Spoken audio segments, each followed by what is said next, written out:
We'd like to welcome you. My name is Janet Wahlberg. I am the Vice President of the Board of Trustees here.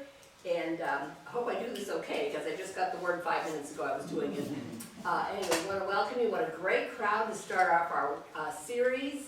Our first speaker, we'll talk about in just a moment. Our series, as you know, is free, but we do pass the hat. If anyone is inclined to give a donation, feel free. If you don't want to, don't feel obligated.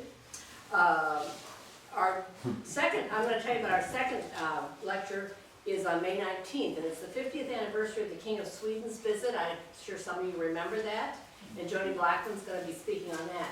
But tonight, everyone knows Norman. He's just a well-known speaker in our area. We are delighted to have him here to share with us the George Washington's connections to Chautauqua County. I'm very excited. I didn't know he had any, so this is going to be just wonderful. So welcome and thank you. Just pass it.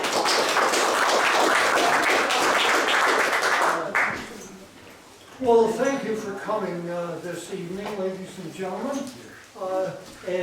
Yes, there are quite a few connections. And I started out with a talk that would have run 2 hours, and I had to cut it down, so I cut out some whole chapters. And some of this material you will have heard of, but you won't have heard of it this way, and a lot of it you will never have heard. Local historians over the past 2 centuries have made quite a game of finding connections to our first president. Our own area has not been a heavy player in this game, but we do come to bat. At least as far back as 1875, Washington's 1753 trip to Fort Le Boeuf. Now I'm going to be saying a lot of French, Seneca and Delaware names. I've been really trying and practicing to say these, not that much good. That was locally well known. He didn't quite reach Chautauqua County in 1753, although 6 times he came west of the Appalachian Mountains. He never again approached nearer than roughly 100 air miles from Chautauqua County. He was in New York State for extended periods during the Revolution, and he started his presidency in New York City. But the farthest west he ever came in this state was in July 1783 when he came to Oneida Lake. There are a few times, however, when his attention should have, or actually was, directed to what is now Chautauqua County. All right, Chapter 1, Washington comes to Fort Le Boeuf. It was at the beginning of Washington's career, when he was 21, that he approached to 12 miles from the southwest corner of our county. Had he not subsequently become so famous, the incident would still be important to historians as one of the many and crucial steps irreversibly leading up to the French and Indian War. That war was one of the most important turning points in American history, and particularly so in our local history. England and France had been at war on and off for nearly 700 years. They had been contesting one another in North America for the last 140 of those years. Caught between the outliers of these advanced societies with populations in the tens of millions were the Indians, people with Stone Age technology and organization and total populations mostly smaller than a lot of present Chautauqua County villages. Things changed a lot for all 3 parties in the first half of the 18th century, but I don't have time to go into that here. To summarize, both European powers now saw the need to project power to the interior, and the Indians developed a much clearer idea of what they were up against. In 1753, The French took the initiative with a force of 2,200 men, some of them passing over Chautauqua Lake and deployed at various forts along the Allegheny drainage. The disorganized English and colonial authorities dithered and dawdled, and finally Virginia Governor Robert Dinwiddie took a deep breath and sent a strongly worded message. The French sent 2,200 men. The English sent a strongly worded message. All right. The messenger, George Washington, set out from Williamsburg October 31st, 1753. The following day at Fredericksburg, he picked up Jacob van Braam. Van Braam was a Dutch immigrant with a limited command of English. Washington knew him as a Masonic brother and former fencing master. Now, those facts are some of the ones I have the least definite documentation on. So, anyhow, he was hired as French interpreter. On November 14th, they arrived at Willis Creek, which is now Cumberland, Maryland, where Washington engaged Christopher Gist as his guide. Gist was one of the most noted frontiersmen of the era. He was familiar with the Ohio Valley and familiar with the Indians, and he knew how to handle himself in the wilderness. We might also note that Gist's daughter, Nancy, about that time, was rather fond of young Washington, and he of her. Washington also, then and there, hired Barnaby Curran, an experienced Indian trader who had worked for Gist. And he hired John McGuire, another trader, William Jenkins, and Henry Stewart. Washington and his party now left the Potomac Valley and crossed over to the Youghiogheny and Monongahela, and then down to the present site of Pittsburgh, which was then uninhabited. And on the 22nd, they had stopped at the trading post of John Fraser. From 1741 until earlier that year, 1753, Fraser and his had his trading post at Venango, which was the present-day Franklin, Pennsylvania. Several other traders also worked out of Venango.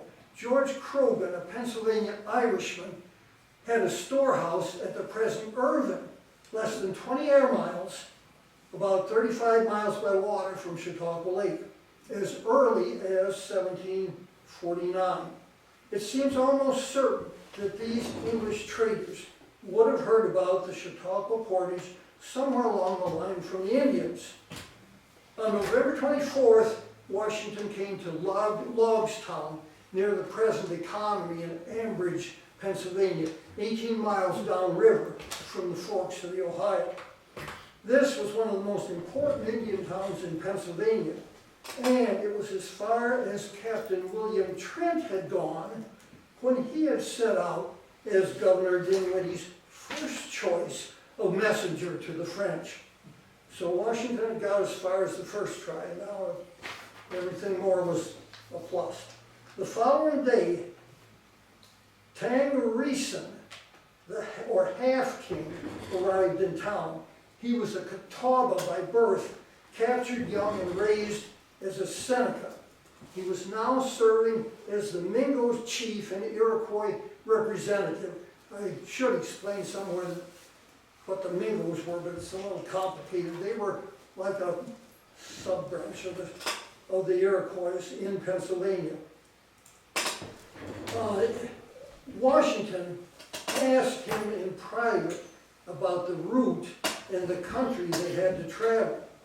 The interpreter, John Davison, was the only other man present. Tangareeson would have known about the Chautauqua portage. Whether he told Washington about it or not, we can't know. If he did, it didn't make much of an impression. Tangareeson did mention the fort at Presque Isle, Erie, where on September 3rd he had suffered an insulting reply to his demand that the French leave Indian land. Washington needed Indian guides and armed guards, and the Indians were eager to accompany him so they could find out what his secret mission was all about. Because of, not despite this, Washington was delayed at Logstown for days. The Indians, fraught with mixed incentives and mixed emotions, were scrambling slowly to collect wampum and chiefs necessary in their diplomatic formalities if they were to sever alliances with the French.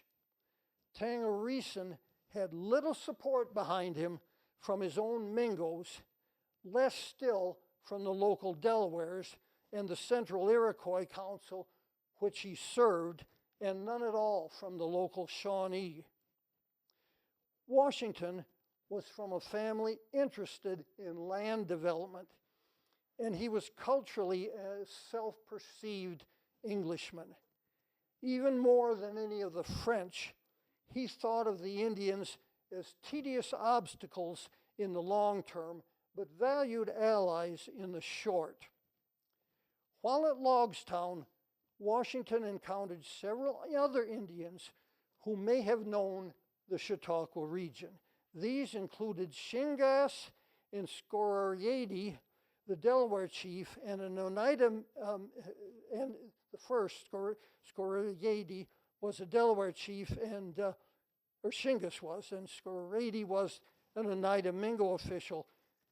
His interpreter, Davidson, was widely traveled and knew many Indians who may have mentioned the lake in Portage, but Indians, for good reason, didn't often volunteer much geographical knowledge. Finally, Washington set out December 1st with his entourage, to which he had now added Davison, Tangareeson, and 3 other Indians, any of whom may have known Chautauqua. These were just Kankakee, White Thunder, and a young Guyasuta. Just Kankakee was the chief charged with returning the wampum to the French, which was a diplomatic gesture of hostility. In the 1770s, Guyasuta, an uncle to Cornplanter, became the half-king or highest Iroquois authority in this area, and he certainly at that time was familiar with the Chautauqua port. He certainly was. In 1753, he was a young man brought along as a hunter and bodyguard. Washington may not even have learned his name. This party now set out northeasterly overland and cross-country to Venango, where they finally encountered a French outpost. They had traveled 70 miles in 5 days. There was, in 1753, no actual fort there, just John Fraser's trading post, which the French had recently seized and were now using. Venango was the scene of the famous meeting with Joncaire, although which Joncaire is not completely agreed by historians. Some think it was Daniel, probably it was Philippe Thomas, the older brother.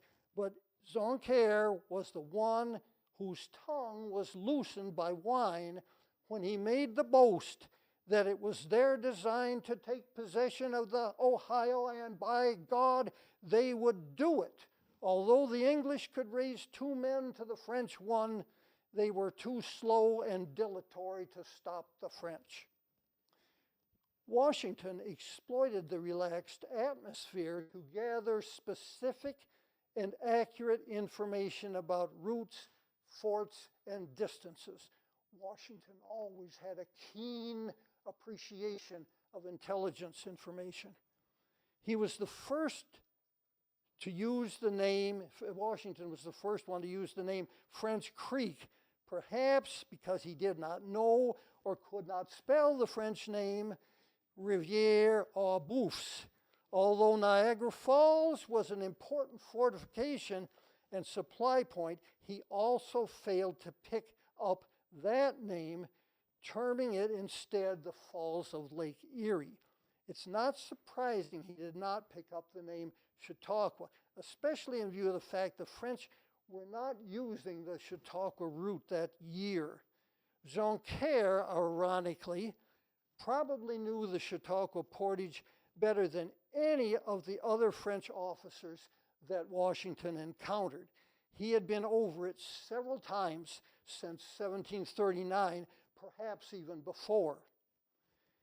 Although as Indian superintendent, Joncaire was in charge of the Ohio Valley, he referred Washington to the highest-ranking military officer on the Allegheny upstream at Fort Le Boeuf.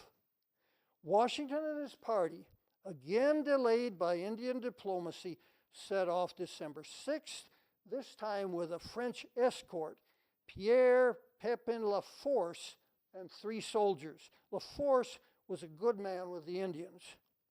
Through rain and snow and swamps, the party of 16 covered about 36 miles and arrived at sunset December 11th at Fort Le Boeuf, which was a real fort, a small one, but a real fort nonetheless. The commander at Fort Le Boeuf was the Gardeur de Saint-Pierre, who had arrived there December 3rd to take command following the death of Pierre-Paul Marin on October 29th. Saint-Pierre, at 52 years and 5 days age, impressed Washington as elderly. He was an experienced frontier officer. He had been through Chautauqua Lake with Baron de Longueuil in 1739, 10 years before Celeron, but his immediate previous assignment had been far western exploration, searching for the Pacific Ocean as far west as Manitoba. Now, I like to try to imagine this picture. Here's George Washington, 21 years old, and here is this Frenchman, 52 years old, and they meet, and the Frenchman says, welcome to His Catholic Majesty's domain. I'm sure you're tired from your long journey. Washington says, yes, indeed. I've walked 16 miles yesterday to get here. And the Frenchman says, I understand. I walked 1,000 miles last week to get here. And we don't think of, how much farther west history was taking place when we were still a backwater. Well, the next day, December 12th, Washington presented the letter from Dinwiddie, and Saint-Pierre had sent for La Gardeur de Repentigny, the commandant at Presque Isle, because he understood a little English among other reasons. He arrived at 2 o'clock. On the evening of the 14th, the French gave Washington their official reply, which was predictable, disappointing, and tentative. The final answer had to come from the top, Governor General Duquesne at Quebec. The French were very smooth in delay tactics with the Indians. They tried to detach the Indians from Washington, literally, as part of a larger strategy to detach them diplomatically from the English allegiance. Washington, inexperienced and against the odds, and against greater odds, tried valiantly, ingeniously, and partially successfully to thwart the French. The cost was 3 days' delay and considerable blunting of the force of Tangrison's protest to the French.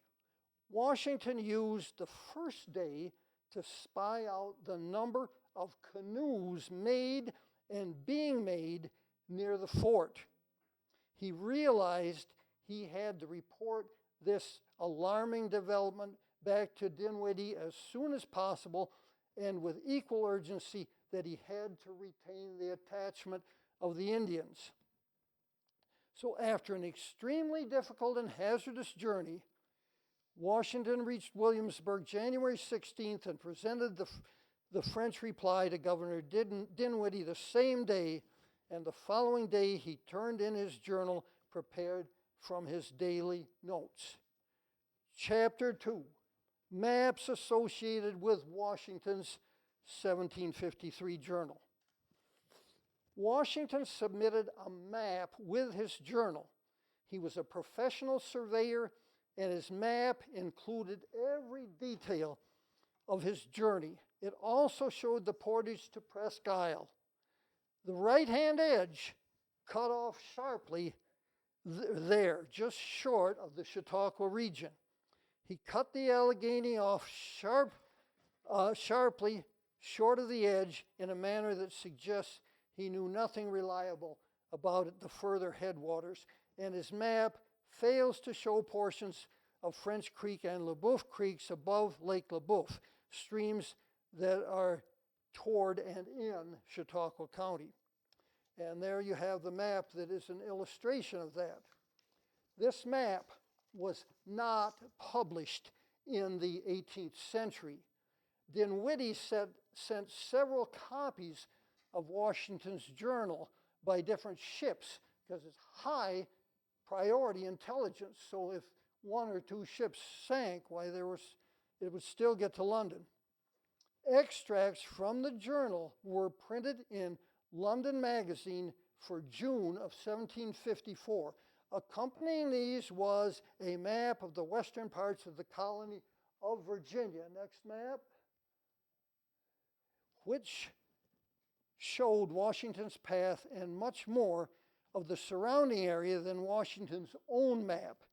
It also showed Busaloons, which is at Irving, PA, and the Conewango named Conewagon, and an unnamed Chautauqua Lake. So here's a map published with George Washington's journal showing Chautauqua Lake. A full edition of Washington's journal was soon printed in London by the map maker and atlas publisher Thomas Jeffries. To it had been added a new map of the country as far as the Mississippi. All right. This map much more closely resembled the map in the London Magazine than it did Washington's own map, but not enough for either to have been a copy of the other. Its treatment of our local region was the same, including the unnamed Chautauqua Lake. This map, not the one Washington actually drew, is the one most commonly associated with Washington's 1753 journey. By that I mean in publications. All right. Keep in mind that the best French maps had been accurately showing a named Chautauqua Lake since 1740. And as I said a minute ago, the French had been 1,000 miles farther inland. Meanwhile, back in Virginia, the following February, some Virginians built a little fort for the Ohio Company at the present location of Pittsburgh. The Ohio Company was an association of speculators, including friends and relatives of George Washington. The French came down the river, in large part over the Chautauqua portage, and shooed out the few Virginians April 16th.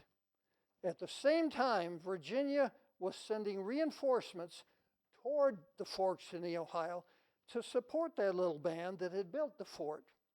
Washington was leading these troops, consisting of 145 soldiers, 18 officers, a drummer, 2 wagons, a surgeon, and a Swedish volunteer. Before he reached the spot, he learned that the French had taken the fort. He pressed on anyway, and on May 23rd, he skirmished with a small force sent out from the fort. So the first shots of the French and Indian War were fired that day by troops, some of whom had come down across Chautauqua Lake. And although the French had used the Chautauqua route little, if any, in 1753, they used it heavily in early 1754. And the first bullets ever fired at Washington in battle, many of them anyhow, had been carried over Chautauqua Lake.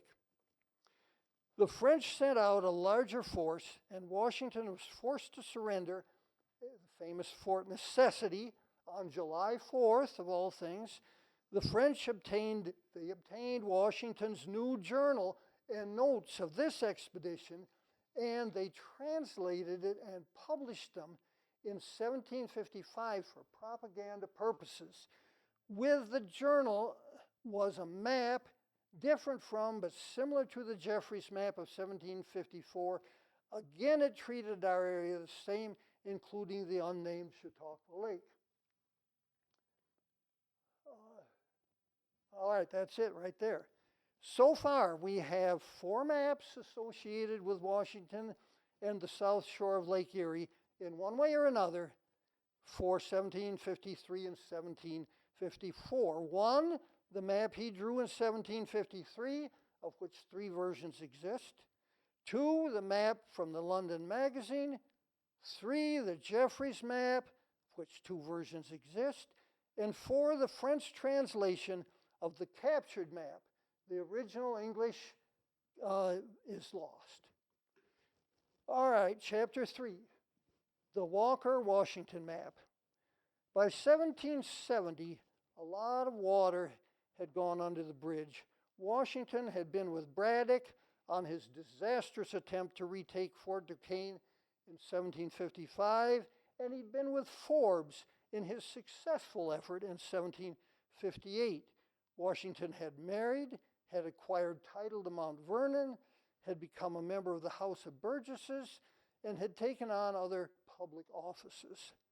He had also, like most of his neighbors and members of his social class, acquired a considerable debt. With that on his mind, Washington had advised his neighbors of the wisdom of land speculation, and he also took his own advice seriously. Washington was entitled to land bounties because of his service in the French and Indian War. In 1770, the governor of Virginia had put up 200,000 acres for the veterans, partly on Washington's urging. Washington had also worked out a potentially profitable plan for himself and surveyor friend William Crawford on the side. So, on October 5th, 1770, George Washington set out on his 5th trip into the Ohio Valley, his first trip in civilian capacity, and the one which would bring him his lifetime second closest to our county. And he returned home December 1st. Before Washington set out on this journey, he copied a map which he designated Allegheny, copied from a map of Dr. Walker's laid before the assembly. Next map. There it is. This was a map Dr. Thomas Walker presented to the House of Burgesses on December 13th, 1769. Walker was a skilled physician, but he was also an explorer, a land speculator, and a political figure from Albemarle County, Virginia. He was the earliest explorer of Kentucky who kept a good record of his journey. He worked for the Loyal Land Company, the chief rival of the Ohio Company, to which George Washington had connections. So his map covered a much larger territory than his actual Kentucky explorations. Obviously, he borrowed from available published maps. His map included all of Lake Erie and the Chautauqua region. It is quite crude, and it shows no Chautauqua Lake, no names in this area, not even where Washington had personally gone in 1753. But it does show this region, and George Washington drew it, and it includes the Conowongo. And as I say, Washington had either drawn or copied it, but it really does reinforce the idea that Washington remained quite uninterested in our area up to this time. All right, chapter 5, the Brodhead Expedition. The Sullivan-Clinton campaign against the Iroquois homeland was one of the most exhaustively planned and important of Washington's few offensive campaigns in the war. Nevertheless, I'm hitting it lightly here because I cover it at length in my talk about Chautauqua County's connections to the Revolutionary War. Initially, a third force under Colonel Daniel Brodhead at Pittsburgh was supposed to come up the Allegheny and join forces with Sullivan and Clinton, and then go on west and take Fort Niagara.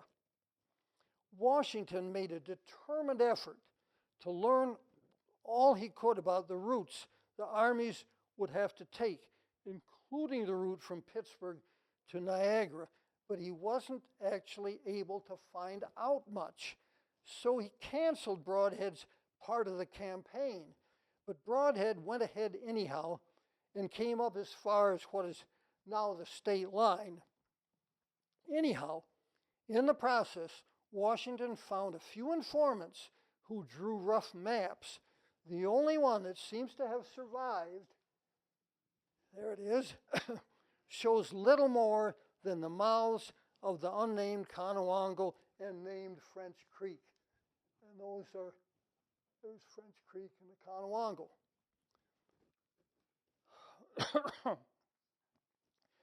All right, but Washington's interest was now turned toward this general region. We can safely assume he carefully examined most of the better maps of the time, including those of Lewis Evans, 1755, plus the updated Thomas Pownall version, 1776. Let's have that next.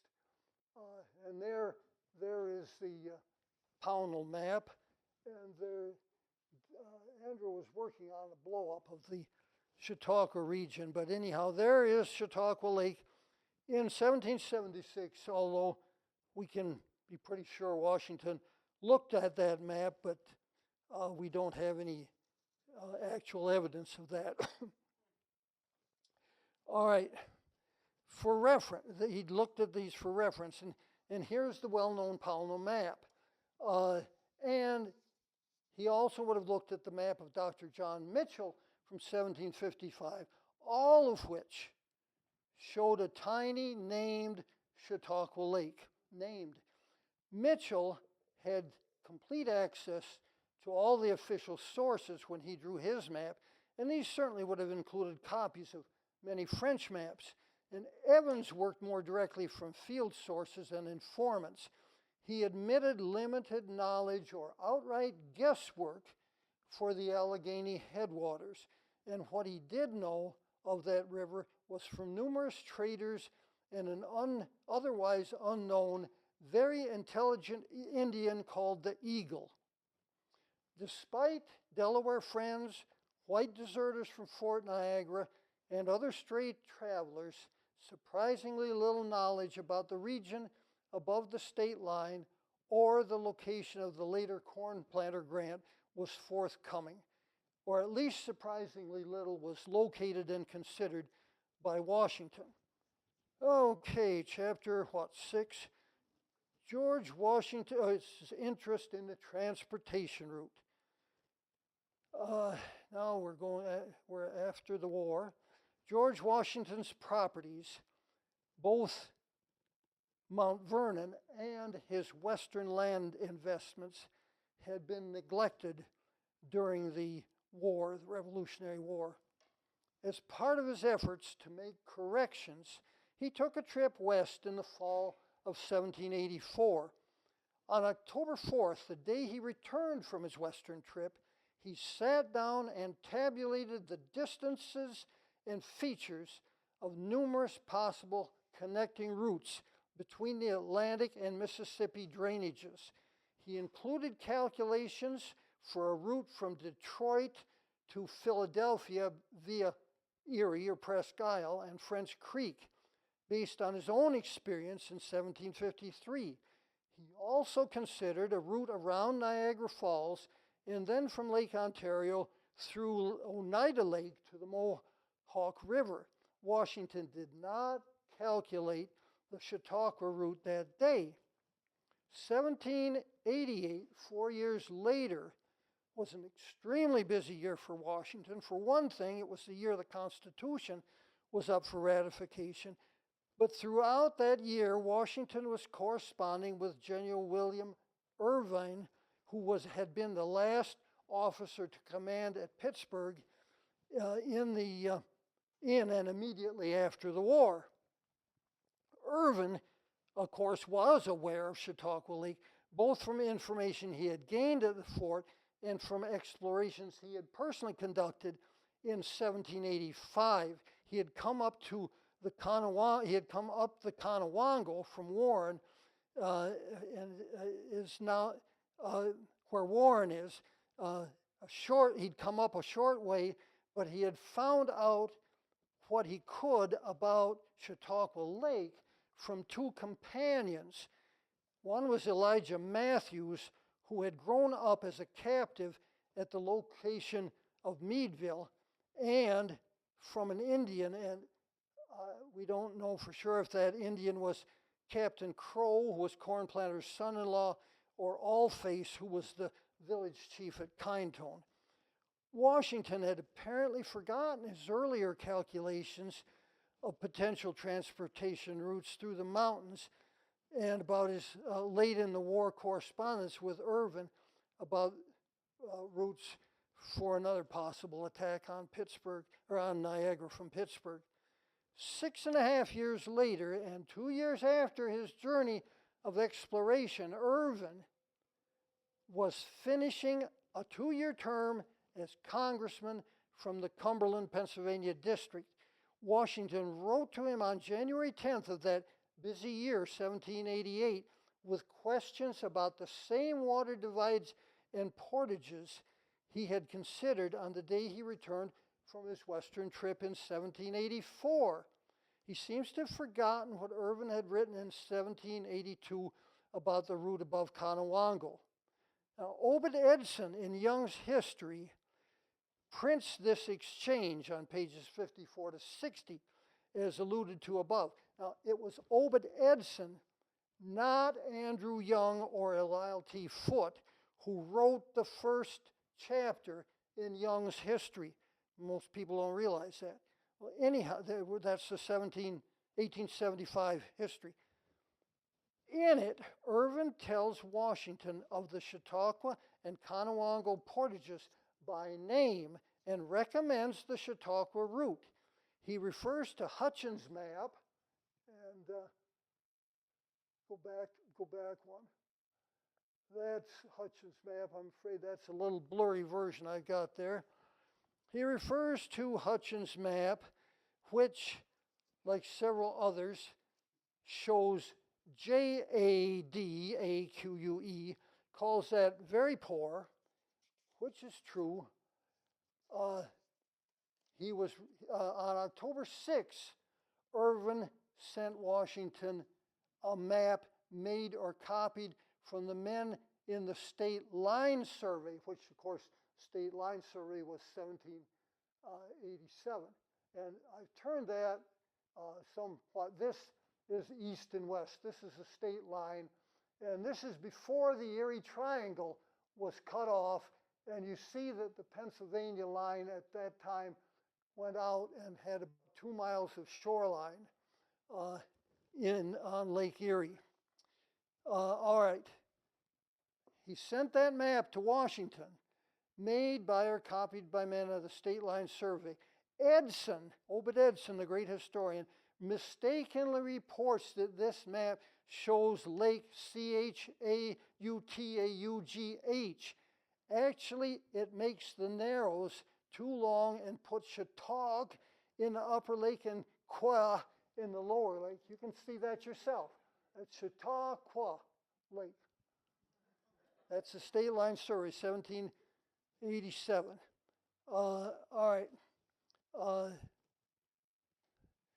In his last reply on October 31st, Washington even repeats the name Chautauqua, let's have the next slide, which he spells Chautaughue. And there it is. And that was actually a common spelling at that time. And that was the spelling for the first post office in Chautauqua County at Westfield. But in any event, that was the most common spelling, okay, at that time. So there is Chautauqua Lake in George Washington's handwriting. Chapter 7, The Fatal Route.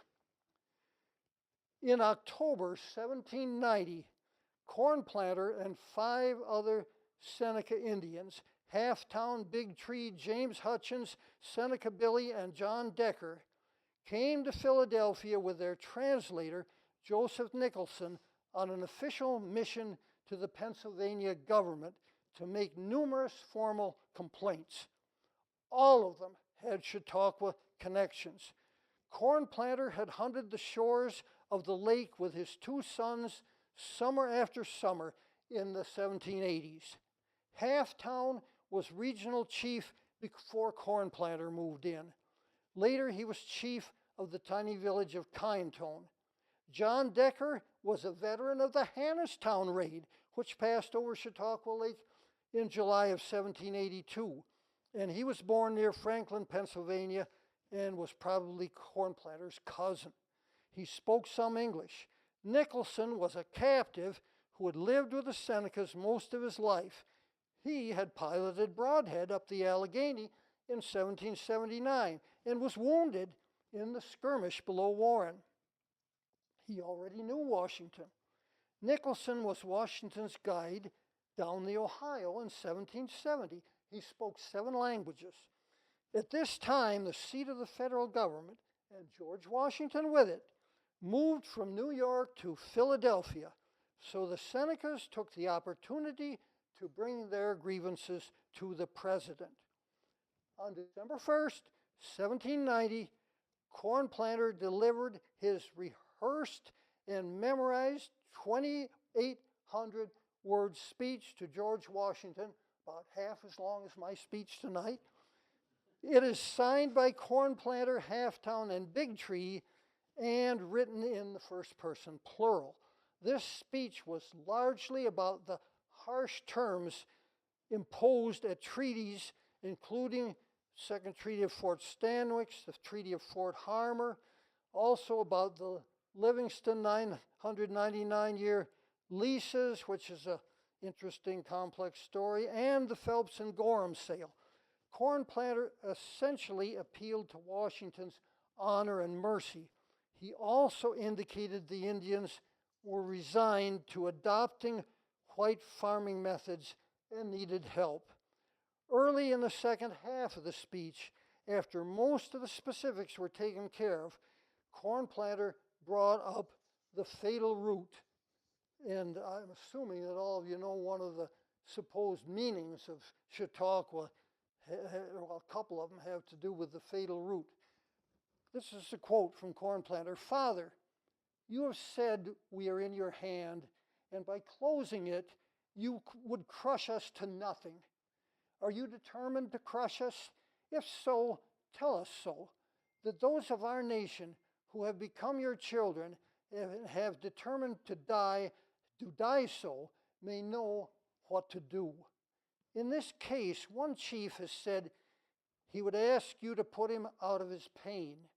Another, who will not think of dying by the hand of his father or his brother, has said he will retire to the Chautauqua, eat the fatal root, and sleep with his fathers in peace." That's the quote from Cornplanter. Obed Edson thought the fatal root was mayapple.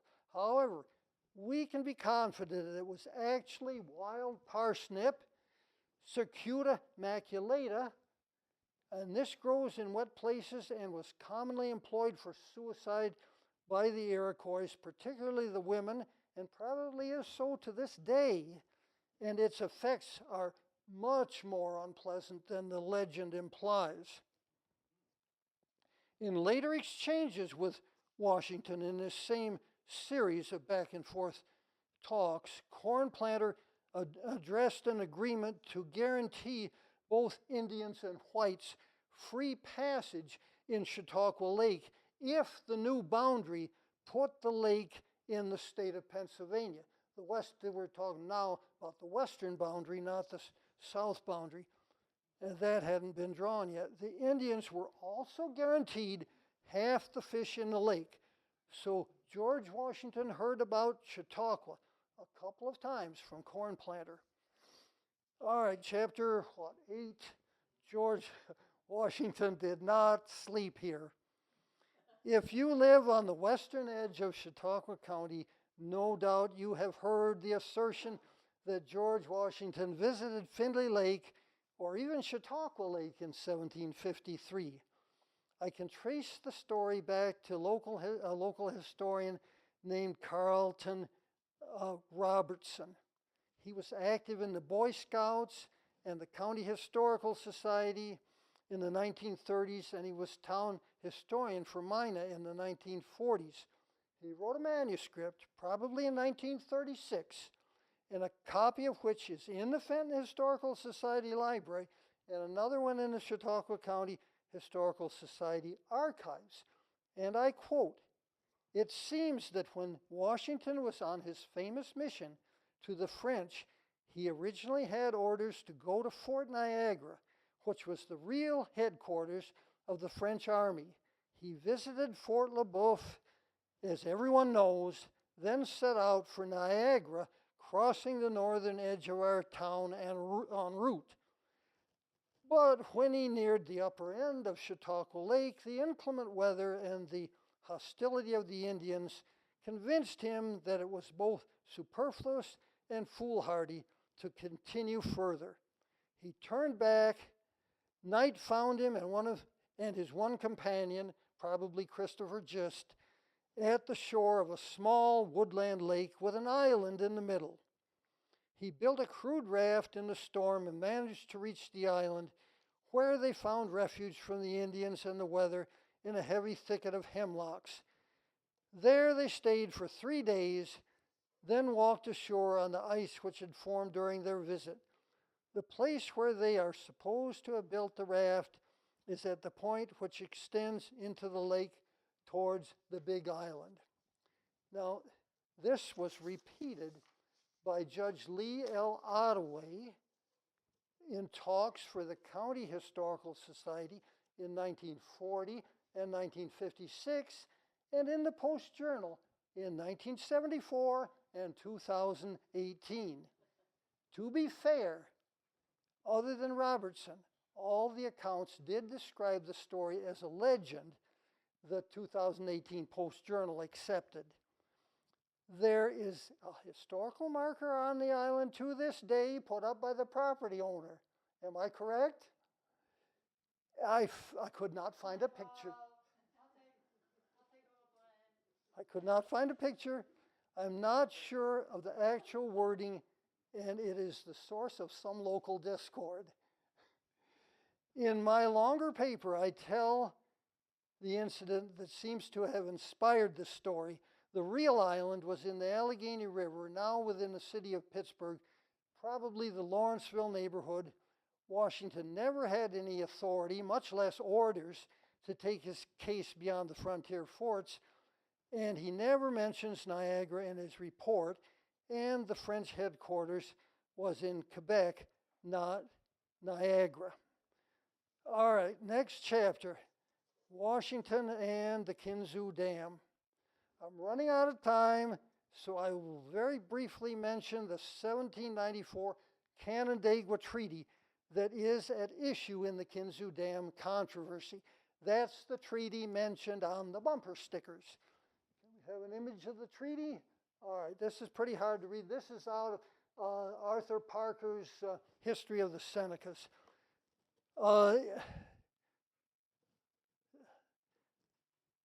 Cornplanter and George Washington did not ever really get together. They signed the treaty at different times and different places.